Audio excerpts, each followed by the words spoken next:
Seals had never been here, and a later out. Danielle Pacquiao with the right hand.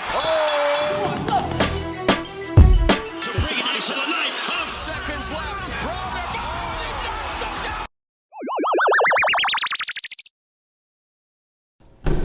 What's up, everybody? We're outside the ring.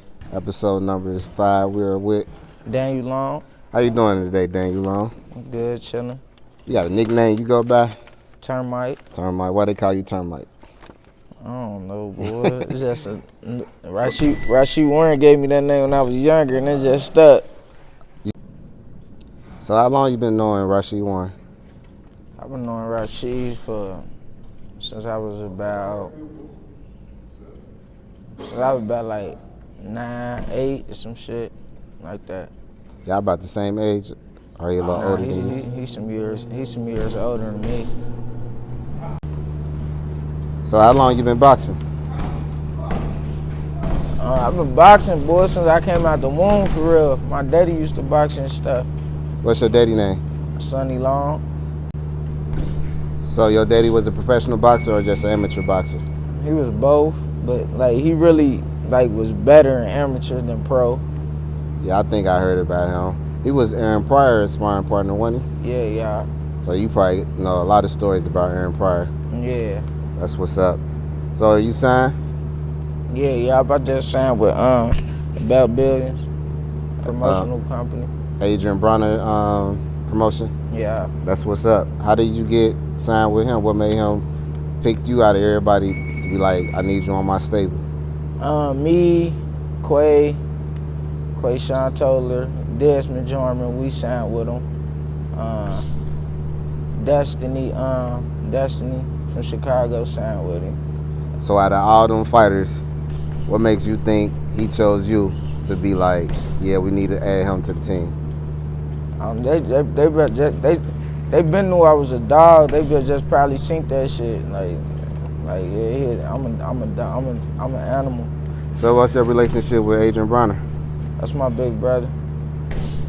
So y'all grew up together? Yeah. You got any upcoming fights?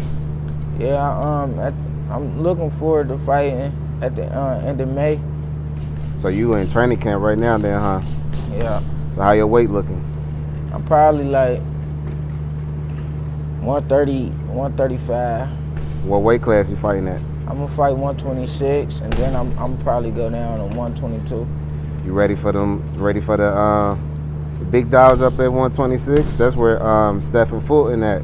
Yeah. He holding the crown right now. Yeah, I know. By the time when I get there, I'll be more than ready. See, you kind of tricking me, man. I know you for being the loud talking shit guy, man. You supposed to be at his neck talking about yeah. I know I got to handle my dudes though. I got to, you know what I mean? I got to kick somebody's ass. I hear you. You just being humble. Before I start talking shit, you I feel get me? you. So, where your training camp at? Downtown at the hub in Cincinnati. So who leading the training camp down there? Who you training with? Michael Stafford and my little brother, Teron Long. Oh yeah, Teron Long got some couple of guys under his belt. You. He got me, Quay Sean. He really be working with everybody for real though. That's what's up. I seen him in camp with ADRIEN. Yeah. With his last fight. Yeah, that's his first count. With Desto and Lil Dez and all them other guys. E-Bunny. Yeah, it was a hell of people out there. So you in the right hands, huh? Yeah. So you gonna be ready for your fight in May, huh? Yeah. I'm gonna kick a motherfucker ass. So out of all the training camps you've been in, which one you think might have been the toughest one? Shit. That you got the best work? This training camp when I was in Cali, that shit was intense. Like that shit. When I was going to what's that shit called? 10 Goose. Oh yeah. In Cali. Yeah. I went there, inspired, and I was at Lomachenko gym where he used to train at. I was sparring. I had it's just hella different sparring partners out there in Cali though. That's a good thing about that. I remember not too long ago, well, it was quite a few years back, You used to be on Facebook promoting the Lomachenko and Rigondeaux fight. Yeah. I don't think you was too happy on that fight, was you? What with Lomachenko and Rigondeaux? Yeah. Man, Lomachenko beat Rigondeaux. I thought you was going with Rigondeaux. Hell nah. Hell nah. So what happened with Lomachenko and Teofimo? Yeah.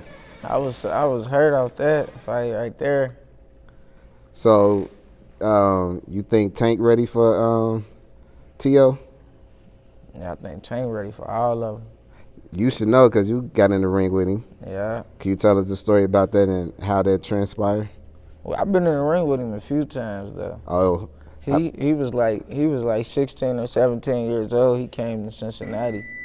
I was fresh off the streets. Like he came, Twin and them brought him out here.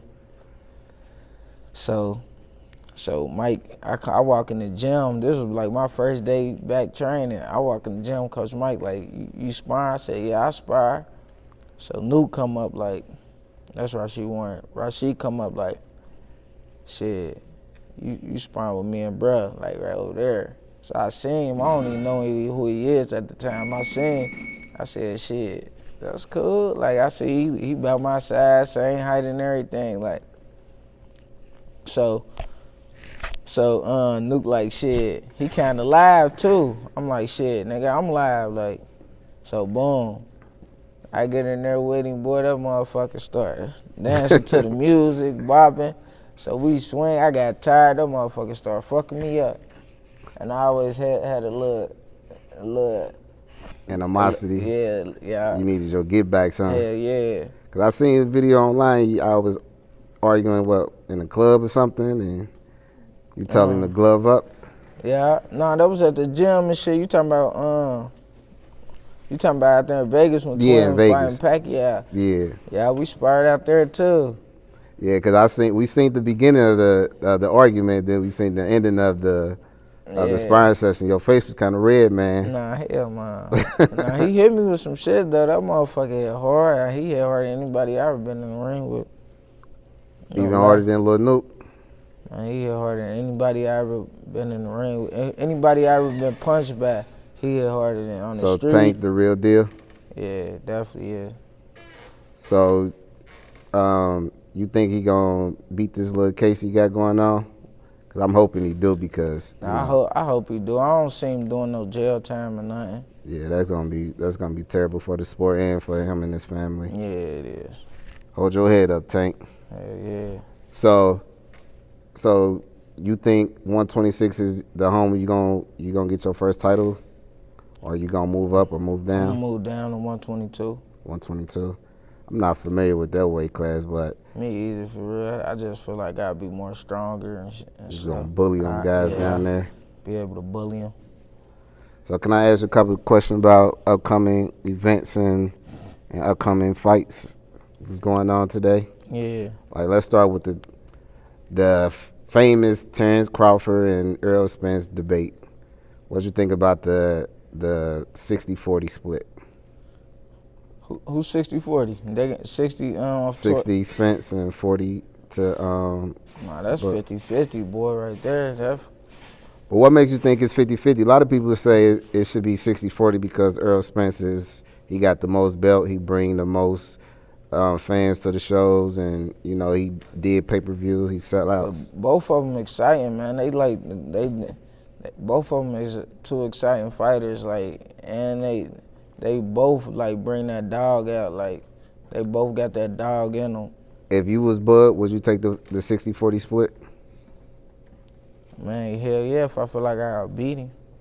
But at the end of the day, well, I won't say at the end of the day, but boxing is a business sport, and if you feel like you worth more than 40%, why would you take 40? Type shit. So, you're right about that. So I understand where he coming from, but I just seen the interview. Terrence Crawford said that fight ain't gonna never happen. Yeah, I don't believe it's gonna happen. But then Bob Arum, he said something about doing a 40-40 split, and then the winner get the 20%.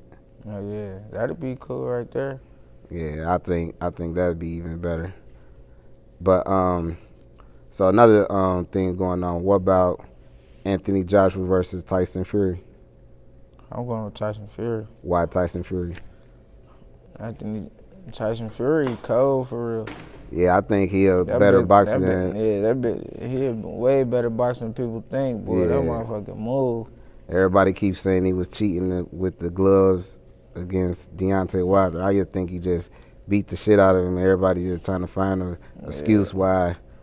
Yeah, he looked good, boy. He got Deontay Wilder number, boy. Yeah, he do. And I think it's a mental game that Deontay Wilder gonna always lose because he feel like he could beat him, but he know like, yeah, I can't fuck with this white boy. He kicking my ass. If Deontay Wilder get a better boxer, a little bit more skills, he fuck around and knock Tyson Fury out though. Okay, so let's go down and wait to Charlo. Like he doing a whole lot. To me, he doing a whole lot of ducking. Like first he said he'll fight David Benavidez, then he said he wasn't, then he said he was, now he said he's not. First The bigger one or just the bigger one? Yeah, at 160. He better stay away from Canelo. Who? Charlo? And Benavidez. I don't think he'll be able to beat Benavidez either though. Why you say that? Benavidez cold, bro. Yeah, I think so too. But what about Caleb Plant and David? Yeah, Caleb Plant nice too. I fuck with Caleb Plant. You think Caleb gonna ever get a title shot against Canelo? I mean, it's possible. And if they do, who you think would be the winner of that bout? I don't know. See, with me, I just think Canelo be juicing. So, that's what I think. I think Canelo be juicing, so I think he got a little edge. I think Canelo just a great boxer, like all around. He is that too, though. But I still think he juicing, bro. So he cheating to you. Yeah. So what you think about ADRIEN BRONER comeback? You excited for that? Like I was really excited for that, but shit, he could have did way better like than he did. But he ain't fought in 2 years, so a win is a win. But you think he need to go back to the drawing boards or add or for sure he need. He need to go back to the drawing board, probably just. And then his next fight, man, try to dominate every round. So you think he gonna stay at 140 or move back up to 147? Because the last fight wasn't at 140; it was at a catchweight. Yeah, he said they was having him quarantining, so he couldn't make weight like how he wanted to. Hopefully, like this quarantine should be over. This coronavirus should be over pretty soon. So you think that's a valid excuse for boxers? I mean, because everybody else everybody else making weight. Yeah. So ain't no excuse. And then like I feel like he had enough time to lose weight. Like, so yeah. You think it's discipline, or you think he's just too big to make 140? Probably. I don't know. You should know you're a boxer. You know how it is to cut weight.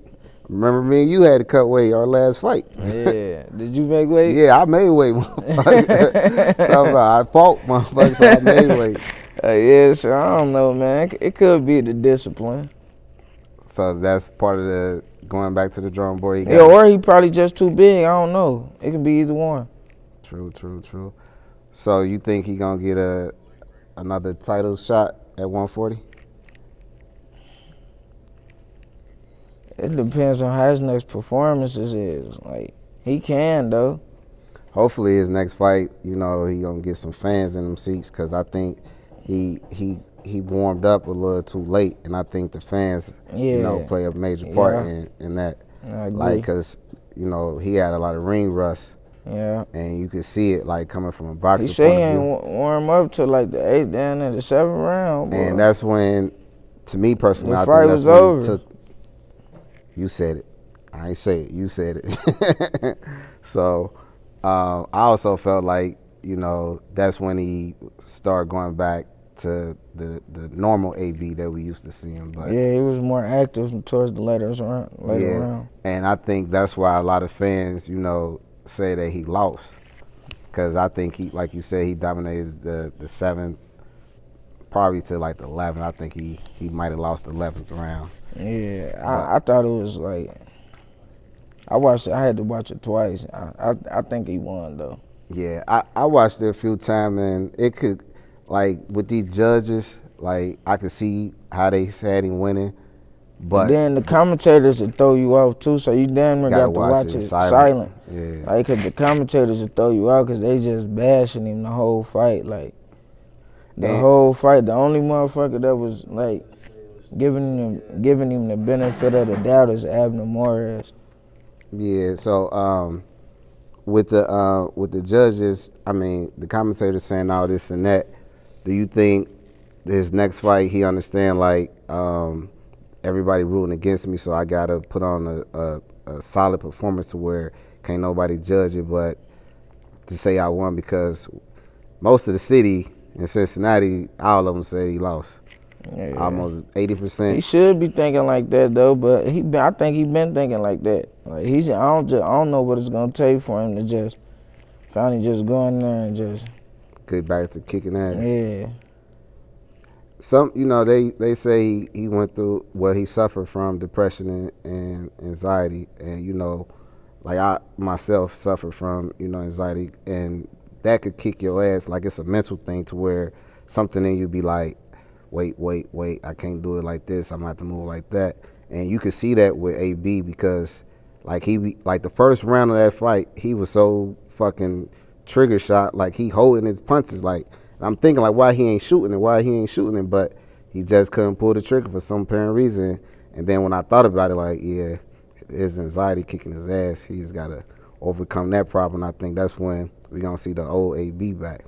Yeah. Because he was a dog when he was, before the McDonald fight. Yeah, he was. Boy, and I don't know why that fight took so much out of him, because that's his best fight to me in his performance. career. Hell yeah. And what a lot of people don't realize, like I tell people, like, the AB is, I don't want to compare him to Sean Porter, but AB could fight you the same way in the first round and the same way in the 12th round. Yeah, he can. And people be saying like he's not in gym, he ain't training, but to fight the same way in the first round and the 12th I was round, out there and count. That nigga was training his ass off. Yeah, and people just don't give him credit for it because, the media just show him just drinking, partying, Yeah. and all that shit, and the people from the outside eyes, they just see like, yeah, he's not taking it seriously. But for a motherfucker to lose that weight and to not be tired in the 12th round, That take a lot, bro. I'm telling you. So he's But motherfuckers it be motherfuckers like that talk shit about him that never even put on a pair of gloves, so yeah, they don't even like really mean they shit on it. You ever seen the interview when the guy was like when he was talking about AB Ford? Said, "What's your record?" Yeah, and it be those people that irks your nerves, like, as a boxer, like, cause I be telling people like, bruh, I just told this guy yesterday, like, motherfucker don't understand 3 minutes is a long ass time, like, and motherfucker don't understand. Time.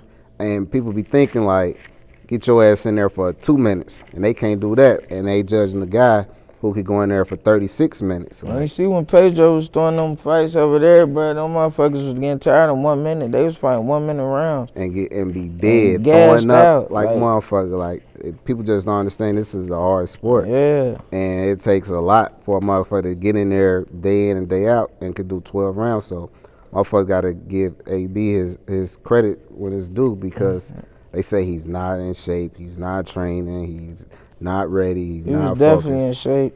Yeah, but I just think he could, his next performance, he got to give us a solid performance. We got to see the he said he is though, but I talked to him and shit. He said his next fight gonna be way better. See, when it comes to AB, me personally, like, I don't care what he say. Like, he put it on God in him. He put it on God in him, and he laid an egg. So, you know what I mean? So I just got to see him in action. Like, I don't care about his interviews and none of that stuff. I just want to see him kick ass and just go off of that, because, he gonna sell his fight. He gonna tell you like, yeah, nigga, I did 100 rounds, and everybody gonna believe it. But I just want to see it. Like I'm that. Nah, I was really seeing that shit. See, I'm seeing it firsthand. See, you ain't seeing it firsthand. I'm really seeing what he's doing in training camp. I'm really seeing like what type of sparring partners he got. I'm really seeing how many rounds he really going. And bruh, the nigga wasn't even, Twin wasn't even, like, boom, they'd spar 3 minutes, boom. He'd stop, he'd get a drink, rinse his mouth out, bruh, and start back sparring. Like, he don't even wait the whole break. Like, he just, and he was doing that for like 14 rounds and shit. See, that's, and with that type of mentality, that's why we trying to tell people, like, dudes is in shape. And me, I don't want to hear him talk. I just want to see him box because I know he could do it. Like, you know what I'm saying? So, like, if he just leave the selling the fight, because we already know he going to sell the fight. Like, if he fight in the Ave, you know, motherfuckers going to come out. But we just want to see the performance. Like, you ain't got to sell us the fight no more. Just show us your performance, what you've been doing in camp. Like, fuck what you talking about, because we know you good at this in front of the cameras. So, you know, it's time for him to just show us what he about. Yeah. And then I think that's going to bring back his fans, because he losing a lot of fans off the keep saying this, keep saying that, then he laying egg. His next fight, man, my nigga gonna put some shit to sleep, man. I know, and I had him knocking dude out in the 6th round. I was disappointed. I think I had him like knocking him out like in the 7th or 8th. I was disappointed. Like the first 2 rounds, I knew, like, yeah, he ain't gonna knock this guy out. Cause what round he dropped him, man? Did he drop him? Yeah, he dropped him with a hook. Nah, his glove ain't touched. He ain't getting an 8 count from that. He done? Nah. Damn. He should have hit him with another hook and put his ass to sleep. No, I'm glad your uncle was in here one day when AB was in here, and he said the same thing. He said, "Why you ain't double up the hook? Why you ain't double up the hook?" And he hit AB. Like, this how you hit him. AB was ready to beat him up. Like, he was like, "Bruh, quit." I already know you talking about my Uncle Joe. Yeah. I'm Joe up here like, man. And he was drunk, so he was fried. And AB, I ain't gonna say what AB was, but they both was just ready to just kill each other. Like, and he and AB hard. We looking at him like, he lucky AB ain't beat his ass. AB left. That's why, like, he was here for a minute, but after that he left. Like, cause you can see him getting pissed, and his people was like, "Come on, let's just leave." Cause I'm up here like, bruh, he hitting him hard. I went to work telling people like, bruh, dude was just knocking AB across this fucking floor. Like, I'm like, Twin would have hit his ass on his chin, boy, put his ass to sleep. But it's crazy because everybody was saying like, bro, you got to double up the hook. You got to double up the hook. And you just said the same thing your uncle said, bro. That's funny, bro. Yeah, if he would have hit him again with that hook, it probably would have been over. AB just got to, sharpen up a little bit more. Because, like, that's a lot of ring rust. Like you said, he ain't fought in 2 years. And to get back in there with a guy that was seasonal.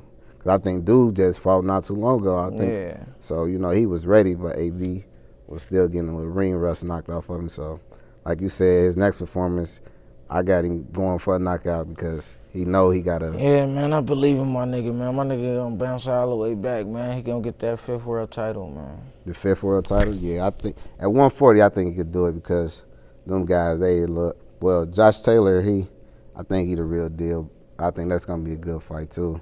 He gonna fuck Regis Progress up. Bro, I felt like he should have been fought him when he first called him out, just to shut him up, and that's a good name for him, because Yeah, Regis Progress talking too much shit, man. I think Bunny would beat him too. Yeah, Bunny would beat his ass. Did you see Bunny fight? Yeah, I think Bunny would beat him. Bunny on some different shit right now, man. But AB and Bunny at 140. They gonna just take over. And then what? Nah. One gonna go up? Nope. They just gonna keep kicking ass. So you don't think they gonna ever say, fuck it, we gotta get this bag? Nope. Yeah, I wouldn't. Would you do it? Nope. So you wanna box your brother? Nope. For a bag? Nope. Teron just smacked the shit out of you. You ain't gonna box him for a bag? I seen you do it. What? I seen you and Teron boxing in the living room. Oh, going hard to the body. Going hard to that's brotherly love. So AB can do it too and get a bag. No, I don't see that happening. I'll do it just to get a bag. I'll be like, look, you hit me, I go down, I get back up, and we can do the same thing. I don't see it. I don't see it happening. Yeah, me neither. They love each other too much. But in this sport, that's like Sean Porter was calling out Terrence Crawford. And Terrence Crawford look at Sean Porter as his brother, but, you know, Sean Porter is I think he a troller, and he be trying to get some money. Sean Porter? Yeah. You think Sean Porter a troller? Yeah. You crazy. Why you say that? Man, Sean Porter an animal, bro. Yeah. Anything he say, he mean that shit, bro. But all right, now let's look at Sean Porter, right? Every fight, every name he fought, right, that he called out, what'd he do? Nothing. Like Sean Porter is one of them guys. You say what he do? Nothing. Yes. But if Earl wanna drop Sean Porter, boy, ain't no telling how that fight would have went. Nah, I think he lost to Sean. I mean, he lost to Earl Spence. But, you know, like, and all the other fights be the same thing. Like, he gonna give you a good performance. We know that. But he just can't get over the hump. Like, only person he really beat with a name was Danny. He beat Keith Thurman, too. They just robbed him. Nah, I think he lost to Keith Thurman. Oh, he beat him. And then who else? He beat a old Berto. He beat a old. He stopped Berto. Yeah, he retired Berto. Yeah. And he retired Polly too. Yeah. Well, Polly a pillow puncher. He stopped Paulo, Polly. Yeah, both of them. Yeah. But you know, I just don't see Sean Porter really dominating at 147. Cause I think he lost to Ugas. You think he lost to Ugas? Yeah. Hell no. Man, you probably like the only person He like won every round, didn't he? Hell nah. I thought he lost. I thought it was about. I gave Sean Porter maybe 5 rounds. Maybe. I have to watch it again. I ain't seen it in a minute. Yeah, I think like even all my friends like thought he lost, and you could tell. Look at his face after the fight. He looked to beat the fuck up. So, you know. That nigga bruise easy, bro. Swell up easy. Oh, Sean Porter. Stop getting hit. You want to swell up easy, bro. He get hit. That's his thing. He get hit. So this is gonna wrap it up for the day. We are here with Danielle Long. Danielle Long. You got social media where people could follow you at? Yeah, man. You can follow me on IG at Danielle Hey Janine Long. You can follow. That's all I got. Oh, you don't have Facebook? Yeah, Facebook Danielle Hey Janine Long. All right, we signing out. All right.